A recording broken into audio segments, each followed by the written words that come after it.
ನಾವು ರೈತರು ಮಕ್ಕಳು ಕಣಿ. ರೈತರು ಮಕ್ಕಳಾದ್ರೆ ಕೈಗೆ ಹಾಕೊಂತೀನಿ ಅಂತ ಹೇಳಿದಾರ.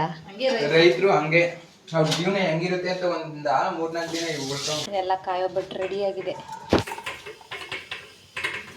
ಅಕ್ಕವ ನೆನ್ನೆ ಬೈತಿದ್ದಲ್ಲ ಅವ ಅಮ್ಮಗೆ 12 ತಾರೀಕು ಬರಕಲ್ಲ ಅಂದಕ್ಕೆ. ಅದಕ್ಕೆ ಏನಂತ ಬೈತಿದ್ದೆ? ಏನಂತ ನಾನು ಏನೋ ಬೈತಿದ್ದೆ. ಇನ್ನೊಂದು ದಿವಸ ಬರ್ದವ್ರು ಏನೂ ಇಲ್ಲ ಅಂತ ಬೈತಿದ್ದೆ. ಅಷ್ಟೇನಾ? ಆಮೇಲೆ ಏನೇನು ಅಂತಿದ್ದೆ? ನೀನಂತಿದ್ದೆ ಹೇಳು. ಮಕ್ಕಳು ಬಿಟ್ಟಿದ್ದೆ ಅಂತ. ಹಾಂ, ಇನ್ನೊಂದು ಮಕ್ಕಳು ಬಿಡ್ತೀನಿ ಅಂತಿದ್ದೆ. ಇದು ನಮ್ಮೂರ ಹನುಮಂತ ದೇವಸ್ಥಾನ. ಹಾಯ್ ಹಲೋ ನಮಸ್ಕಾರ, welcome back to my YouTube channel dream by diaries. ನಾನಿವತ್ತು ಒಂದು ರ್ಯಾಂಡಮ್ ಬ್ಲಾಗ್ ಸ್ಟಾರ್ಟ್ ಮಾಡ್ತಾ ಇದ್ದೀನಿ. ಎಲ್ಲ ಅರಳು ತರೆಯೋಕ್ಕೆ ಅಂತ ಅಂದ್ಬಿಟ್ಟು ತೋಟಕ್ಕೆ ಹೋಗಿದ್ದಾರೆ ಪಪ್ಪ ಅವ್ವ, ಹಾಗೂ ಸ್ವಲ್ಪ ಒಂದಿಬ್ಬರು ಆಳುಗಳು ಬಂದಿದ್ದರು ಅಂತ. ಹಾಗೆ ಮಮ್ಮಿ ಆ ಮನೆಯಲ್ಲಿ ರೊಟ್ಟಿ ಆಗ್ತೈತೆ. ಇವಾಗ ನಾನು ನೀರೊಳಗೆ ಉರಿ ಕಚ್ಚಿ ಪೂಜೆ ಮಾಡಿ ರೊಟ್ಟಿ ತಿನ್ನೋಕೆ ಹೋಗಬೇಕು. ವೆಲ್ಕಮ್ ಆಲ್ ಬಟ್ಟೆಗಳನ್ನ ತಗೊಂಡು ಹೋಗ್ತೀನಿ. ಇಷ್ಟು ಮಟ್ಟನ ಇಲ್ಲಿಗೆ ತಗೊಂಡೋಗಿ ಈ ಬಾಯ್ಲರ್ಗೆ ಸ್ನಾನಕ್ಕೆ ಉರಿ ಕಚ್ಚಿದ್ದಾಯಿತು. ಇನ್ನೊಂದು 10 ನಿಮಿಷ ಇಲ್ಲಿ ನೀರು ಕಾಯುತ್ತೆ, ನಾವು ನೆಕ್ಸ್ಟ್ ಸ್ನಾನಕ್ಕೆ ಬರೋಣ. ಇದು ನಮ್ಮ ಹಳೆಯ ಮನೆ. ಇಲ್ಲಿ ನಮ್ಮ ಮಮ್ಮಿಯವರು ರೊಟ್ಟಿ ಹಾಕ್ತಾ ಇದ್ದಾರೆ. ನಾವು ರೊಟ್ಟಿ ಹಾಕೋದಾದ್ರೆ ಈ ಮನೆಗೆ ಬರೋದು ಅಲ್ವಾ. ಬನ್ನಿ ಎಲ್ಲ ಖಾರ ರೊಟ್ಟಿ ತಿನ್ನೋಣ. ಒಲೆ ಮೇಲಾಗಿರೋ ಫ್ರೆಶ್ ರೊಟ್ಟಿ ಹಾಕ್ತಾ ಇರೋರು ಮಂಜುಳಾ ಶಿವಕುಮಾರ್. ಇವನ ಹೆಸರು ಸಿದ್ಧ ಗೊದ್ದ. ಅದನ್ನೇ ಈ ಕಾರ್ಡ್ ಎತ್ಕೊಂಡು ಇಲ್ಲಿ ಟಚ್ ಮಾಡಿ ನೀರು ತಗೊಂಡೋಗೋಣ ಅಂತ ಬಂದಿದ್ದೀವಿ. ನೀರು ತುಂಬಿಸ್ಕೊಂತ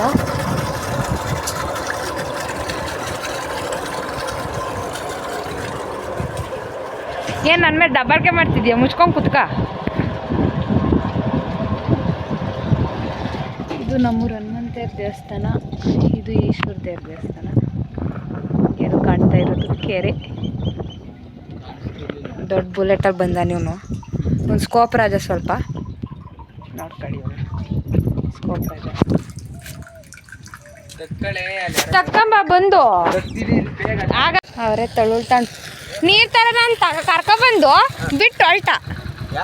ನಡ್ಕೊಂಬ ನೀನು ಅಂತೇಳಿ ಹೊಲ್ಟ. TVS ಬಂದಿದ್ವು, ಬಿಟ್ಟು ಹೊಲ್ಟ. ನಡ್ಕೊಂಬ ನೀನು ಅಂತೇಳಿ. ಏನು ಮಾಡ್ತಿದ್ವಿ? ತಳ್ಳುಳಾಡ್ತಿದ್ಯಾ? ಕೇಳಿದೆ, ಕೂಗ್ತು ಮಮ್ಮಿ ಏನು ಮಾಡ್ತಿದ್ಯಾ ಅಂತ ಕೇಳೋಕ್ಕೆ ಅಂತ.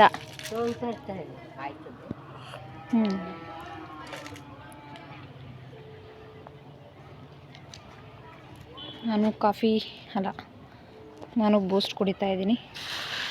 ನಮ್ಮವ್ವ ಕಾಫಿ ಕುಡಿದು ಬಂದು ಇಲ್ಲಿ ಆಡ್ತಾ ಐತೆ. ಇವತ್ತಿನ ಕುಯ್ಕೊಂಡ್ಬಂದ್ರು. ಎಷ್ಟು ಜನ ಹೋಗಿದ್ರಿ? ಚೆನ್ನಮ್ಮ, ಹಾಂ, ಶಾರದಮ್ಮ, ನಾನು, ಪಪ್ಪ. ಆಯ್ತಾ ಕುಯ್ದು? ಇನ್ನೂ ಈಚೆ ಆಗಿಲ್ಲ. ನಾಳೆಗಾಗುತ್ತಾ? ಇದಿಷ್ಟು ತರಡಿ ಇವತ್ತಿಷ್ಟು ತರ್ಕೊ ಬಂದರೆ ನಾಳೆಗೂ ಆಗುತ್ತೆ. ನಾಳೆಗೂ ಆಳು ಬರ್ತಾರೆ. ಅಕ್ಕವ ನೆನ್ನೆ ಬೈತಿದ್ದಲ್ಲ ಅವ ಅಮ್ಮಗೆ 12 ತಾರೀಕು ಬರಕಲ್ಲ ಅಂದಕ್ಕೆ. ಅದಕ್ಕೆ ಏನಂತ ಬೈತಿದ್ದೆ? ಏನಂತ ನಾನು ಏನೋ ಬೈತಿದ್ದೆ. ಇನ್ನೊಂದು ದಿವಸ ಬರ್ದವ್ರು ಏನೂ ಇಲ್ಲ ಅಂತ ಬೈತಿದ್ದೆ. ಅಷ್ಟೇನಾ? ಆಮೇಲೆ ಏನೇನು ಅಂತಿದ್ದೆ? ನೀನಂತಿದ್ದೆ ಹೇಳು. ಮಕ್ಕಳು ಬಿಟ್ಟಿದ್ದೆ ಅಂತ. ಹಾಂ, ಇನ್ನೊಂದು ಮಕ್ಕಳು ಬಿಡ್ತೀನಿ ಅಂತಿದ್ದೆ. ಬರ್ದವ್ರೆ. ಕರ್ಕೊಂಡು ಹೋಗ್ತಿದ್ದು. ಹಾಂ, ಇಲ್ಲ ಅಂದಿದ್ರೆ ನಾವು ಬರೋಲ್ಲ ಅಂದಿದ್ರೆ ಯಾರು ಕರ್ಕೊಂಡು ಹೋಗ್ತಿದ್ದು. ಒಪ್ಕೊಂಡು ಯಾಕೆ ಹಿಂಗೆ ಮಾಡ್ತೀರಾ ನೀವು? ಒಪ್ಕೊಂಡು ಬರಲ್ಲ ಅಂದ್ರ? ಬರಲ್ಲ ಅಂದ್ರಿ. ಅದಕ್ಕೆ ನೀನು ರೋಡಲ್ಲಿ ನಿಂತ್ಕೊಂಡು ಬೈತಿದ್ದ? ರೋಡಲ್ಲಿ ನಿಂತ್ಕೊಂಡು ಬೈದೆ ನಾನು.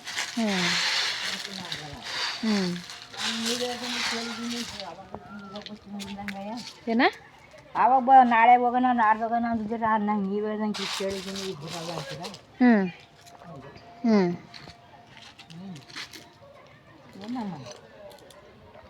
ಬರ್ತೀನಿ ಅಂತ ಬಂದ್ರೆ ಇವತ್ತು ಇಬ್ಬರಾಗ ಬಂದ್ರು ಅಷ್ಟೇ, ಒಬ್ಬ ಬರೋಲ್ಲ. ಇವತ್ತು ಅವರು ಬಂದಿದ್ರು ಆಗವ?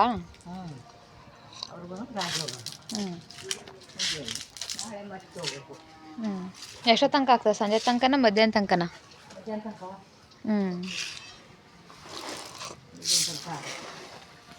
ಊರು ನಮ್ಮ ಅತ್ತೆ ಮನೆ ಒಳಗಡೆ ಎಲ್ಲ ಕಲ್ಲು ಹಾಕ್ತಾ ಇದ್ದಾರೆ. ಇಲ್ಲಿಂದ ನಿಂತ್ಕೊಂಡು ನೋಡಿದ್ರೆ ತೇರು ಬೀದಿ ಆರಾಮಾಗಿ ಕಾಣಿಸುತ್ತೆ. ಇದು ಬಸವಣ್ಣನ ದೇವಸ್ಥಾನ ಕಟ್ತಾ ಇದ್ದಾರೆ, ಅಲ್ಲಿ ಕಾಣಿಸ್ತಿದೆಯಲ್ಲ, ಇದೇ ತೇರು ಬೀದಿ. ಇಲ್ಲೇ ನೆಕ್ಸ್ಟ್ ಇನ್ನೊಂದು ವಾರಕ್ಕೆ ನಮ್ಮೂರಲ್ಲಿ ಜಾತ್ರೆ. ಶಿವರಾತ್ರಿ ಆಗಿ 7 ದಿನಕ್ಕೆ ನಮ್ಮೂರಲ್ಲಿ ಜಾತ್ರೆ. ಮಧ್ಯಾಹ್ನದ ಊಟ ಮುದ್ದೆ, ಅವರೆಕಾಳು ಸಾರು, ತುಪ್ಪ. ನಾನು ಮುದ್ದೆ ಮಾಡಿ ನಾನು ಮುದ್ದೆ ತಿಂದೆ 1 ತಿಂಗಳು ಆಯ್ತು ಗೊತ್ತಾ. ಹೆಂಗಿದೆ ಸಾಂಬಾರು ಟೇಸ್ಟು? ಸೂಪರ್ ಆಗೈತಾ? ಚೆನ್ನಾಯ್ತನವ ಸಾಂಬಾರು? ಚೆನ್ನಾಯ್ತಾ? ನಾನೇ ಮಾಡಿದ್ದು. ಹಾಂ, ಚೆನ್ನಾಯ್ತಂತ ನಮ್ಮವ್ವ ಸಾಂಬಾರು.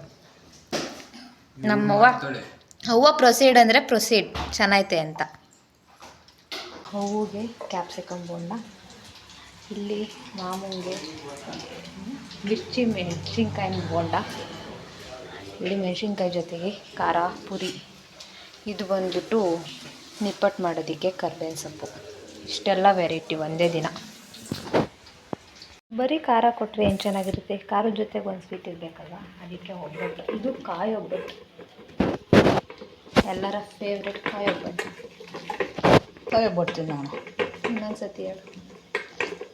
ಬನ್ನಿ ಫ್ರೆಂಡ್ಸ್, ಕಾಯಿ ಒಬ್ಬಟ್ಟು ತಿನ್ನೋಣ. ಹಾಂ ಬನ್ನಿ, ಎಲ್ಲ ಮಮ್ಮಿ ಕರಿತಾ ಇದ್ದಾರೆ ಕಾಯಿ ಒಬ್ಬಟ್ಟು ತಿನ್ನೋಣ. ನಮ್ಮ ಮಮ್ಮಿ ಹೆಂಗೆ ಹೇಳ್ಕೊಡ್ತಾ ಹಂಗೆ ಹೇಳ್ತೀನಿ. ನಾಳೆ ಶಿವರಾತ್ರಿ ಆಗಿರೋದ್ರಿಂದ ನಮ್ಮ ಮಮ್ಮಿಗೆ ವಸ್ತ್ರ ಕೊಡೋಕ್ಕೆ ಅಂತ ತವ್ರ ಮನೆಯಿಂದ ನಮ್ಮ ಮಾಮ ವಸ್ತ್ರ ತಗೊಂಡು ಬಂದೈತೆ. ಮಾಮ ವಸ್ತ್ರ ತಗೊಂಡು ಬಂದಿರೋ ಪ್ರಯುಕ್ತ ಇಲ್ಲಿ ಇವತ್ತು ಕಾಯಿ ಒಬ್ಬಟ್ಟು ಬೋಂಡ ಎಲ್ಲ ರೆಡಿ ಆಗ್ತೈತೆ. ನಮ್ಮ ಮಮ್ಮಿ ಒಬ್ಬಟ್ಟು ಹೆಂಗೆ ಮಾಡಿದ್ರು, ಅದಕ್ಕೆ ಯಾವ ಥರ ಪ್ರಿಪ್ರೇಷನ್ಸ್ ಮಾಡಿದ್ರು ಅಂತ ಕೇಳ್ಕೊಬರ್ತೀನಿ. ಒಬ್ಬಟ್ಟು, ಕಾಯಿ ಒಬ್ಬಟ್ಟಿಗೆ ಏನೇನು ಹಾಕಿ ಪ್ರಿಪೇರ್ ಮಾಡ್ಕೊಂಡೆ? ಕಾಯಿ, ಬೆಲ್ಲ, ಹಾಂ ಕಾಯಿ ನೋಡಿ, ಮಿಕ್ಸಿ ಮಾಡಿಕೊಂಡು ಬೆಲ್ಲದ ಪಾಕ ಮಾಡಿಕೊಂಡು ಕುದಿಸ್ಕೊಂಡು ಒಬ್ಬಟ್ಟು ಮಾಡಬೇಕು. ಇಷ್ಟೇ, ಕುದಿಸಿದ್ರೆ ಒಬ್ಬಟ್ಟಿಗೆ ಹೂರ್ಣ ರೆಡಿ ಆಗುತ್ತೆ. ಅದಾದಮೇಲೆ ಮಾಡಿಕೊಂಡು ಸುಲಭವಾಗಿ ಆಗಲ್ಲ ಅದು ಹೂರ್ಣ, ಅದು ಟ್ರಿಕ್ಸು. ಮತ್ತು ನೀನು ಕರೆಕ್ಟಾಗಿ ಹೇಳ್ಬೇಕಲ್ಲ, ಹೇಳ್ತಿರೋದು ಯಾರಿಗಾದ್ರೂ ಅಷ್ಟೇ. ಆಗುತ್ತೆ. ಇದ್ರ ಕಾಯ ಬಿಟ್ಟಾಗಲ್ಲ, ಅದು ಕಾಯಿ ರಸ ಹೋಗುತ್ತೆ ನೋಡಿ. ಏನೋ ಕಾಯಿ ರಸ ಆಗುತ್ತೆ ಅಂತ ಹೇಳ್ತಿದ್ದಾರೆ. ಈಗ ಇಲ್ಲಿ ಎಲ್ಲ ಕಾಯಿ ಒಬ್ಬಟ್ಟು ರೆಡಿ ಇದೆ. ನಾವು ರೈತರು ಮಕ್ಕಳು ಕಣಿ. ರೈತರು ಮಕ್ಕಳಾದ್ರೆ ಕೈಗೆ ಹಾಕೊಂತೀನಿ ಅಂತ ಹೇಳಿದಾರ. ರೈತರು ಹಂಗೆ ಅವ್ರ ಜೀವನ ಹೆಂಗಿರುತ್ತೆ ಅಂತ 3-4 ದಿನ ಉಳ್ಕೊಂಡು ಗೊತ್ತಾಗುತ್ತಿಲ್ಲ. ಇತ್ಲಾಗ ತಿರುಗು, ಬೆಳಗ್ಗೆ ಕಸ ಹೊತ್ತಾಗ್ತಿರ ನೀನೆಯ ಹೊತ್ತಾಕಿದ್ರೆ ರೈತ ಆಗ್ಬೇಕು ಅಂತ ಏನಿಲ್ಲ. ಅವ್ನು ಹೇಳಿದ್ನಲ್ಲ, 3-4 ದಿನ ಇದ್ಬಿಟ್ಟು ನೋಡು ಜೀವನ ಹೆಂಗಿರುತ್ತೆ ಅಂತ. ಹೆಂಗಿರುತ್ತೆ ಅಂತ ನೋಡು ಅಂದೆ. ಅದು ಫ್ಲಾಟ್ ಲೈಟ್ ಆಫ್ ಮಾಡಿ ಬಿಡು. ಕಣ್ಣಿಗೆ ಹೊಡಿತೀವಿ.